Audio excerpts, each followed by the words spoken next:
A'udzubillahi minasyaitonirrajim. Bismillahirrahmanirrahim. Perkenalkan, nama saya Muhammad Asri. Insyaallah, pada kesempatan hari ini kita akan membahas satu materi, yakni konsep pengembangan pembelajaran. Pasti kita sudah sering mendengar kalimat konsep pengembangan pembelajaran, tetapi sebenarnya kita belum mengetahui artian sesungguhnya. Sekarang kita akan mencari tahu artian sesungguhnya mengenai konsep pengembangan pembelajaran. Jadi kita bisa mengerti arti yang sebenarnya sehingga kita tidak salah dalam mengartikan sebuah konsep pengembangan pembelajaran. Di dalam sebuah rencana, kita juga membutuhkan sebuah konsep. Jika konsep tidak benar, maka rencana yang dibuat pun akan rusak. Maka mari langsung saja kita mulai pembahasannya mengenai arti konsep pengembangan pembelajaran yang sebenarnya.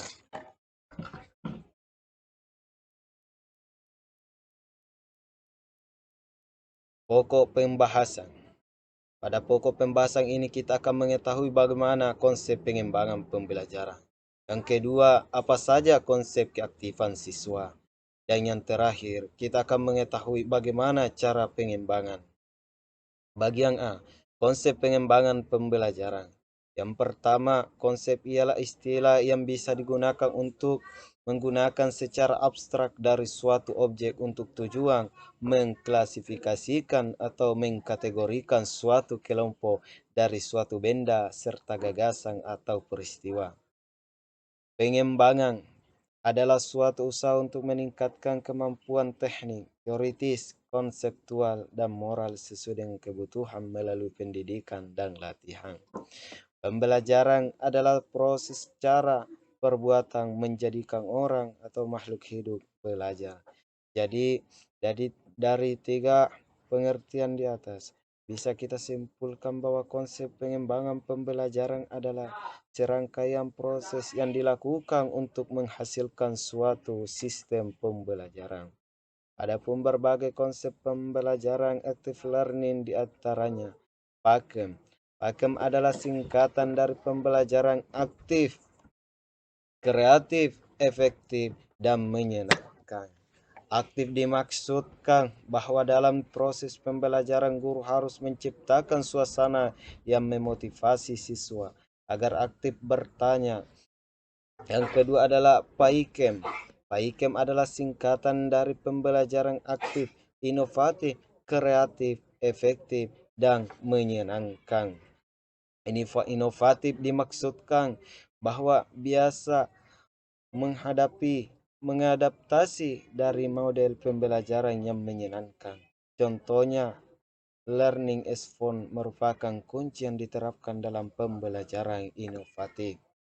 Kreatif dimaksud agar guru menciptakan kegiatan belajar yang beragam sehingga memenuhi berbagai tentang kemampuan siswa. Dan yang terakhir adalah konsep pembelajaran active learning, yakni I2M3. Artinya interaktif, inspiratif, menyenangkan, menantang, dan memotivasi. Menyenangkan adalah suasana belajar mengajar yang menyenangkan, sehingga siswa memusatkan perhatiannya secara penuh pada belajar, sehingga waktu curah perhatiannya tinggi. Jadi pada dasarnya PAKEM dan PAIKEM merupakan satu konsep yang sama, tetapi pada konsep PAIKEM ditambahkan istilah inovatif. Bagian B, konsep keaktifan siswa. Faktor-faktor yang mempengaruhi keaktifan belajar siswa yaitu memberikan dorongan atau menarik perhatian siswa sehingga mereka dapat berperan aktif dalam kegiatan pembelajaran. Yang kedua, menjelaskan tujuan instruksional. Yang ketiga, mengingatkan konsep kompetensi belajar kepada siswa. Yang keempat, memberikan stimulus. Yang kelima, memberikan petunjuk kepada siswa cara mempelajarinya. Yang keenam, memunculkan aktivitas partisipasi siswa dalam kegiatan pembelajaran. Yang ketujuh, memberi umpan balik. Dan yang kedelapan, melakukan tagihan-tagihan kepada siswa berupa tes, sehingga kemampuan siswa selalu terpantau dan terukur.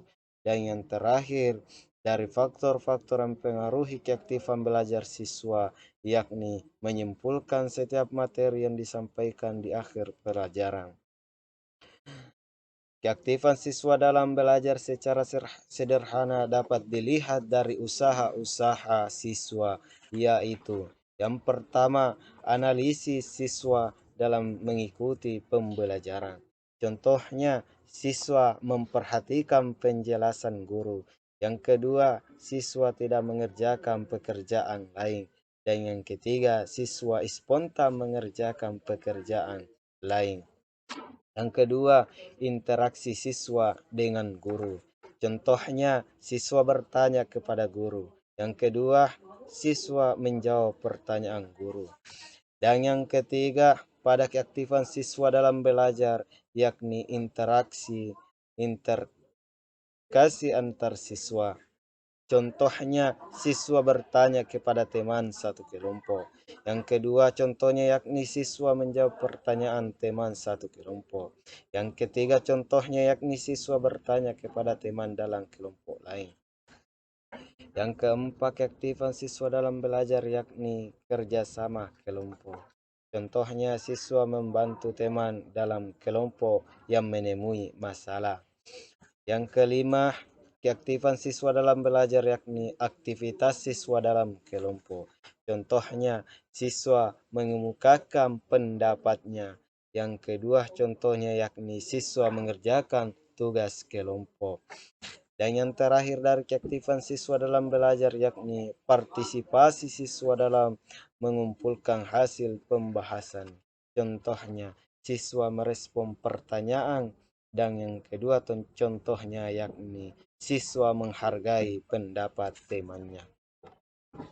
Bagian C, cara pengembangan. Beberapa cara pengembangan kegiatan belajar, yaitu yang pertama, lingkungan sebagai sumber belajar. Yang kedua, lembaga kerja dan fungsinya. Yang ketiga, alat peraga buatan. Yang keempat, pengelolaan perbedaan individu. Dan yang kelima, pengajaran klasik. Dan yang keenam, pengajaran dengan menggunakan kelompok siswa. Active learning merupakan jawaban alternatif untuk mendapatkan hasil yang berbeda.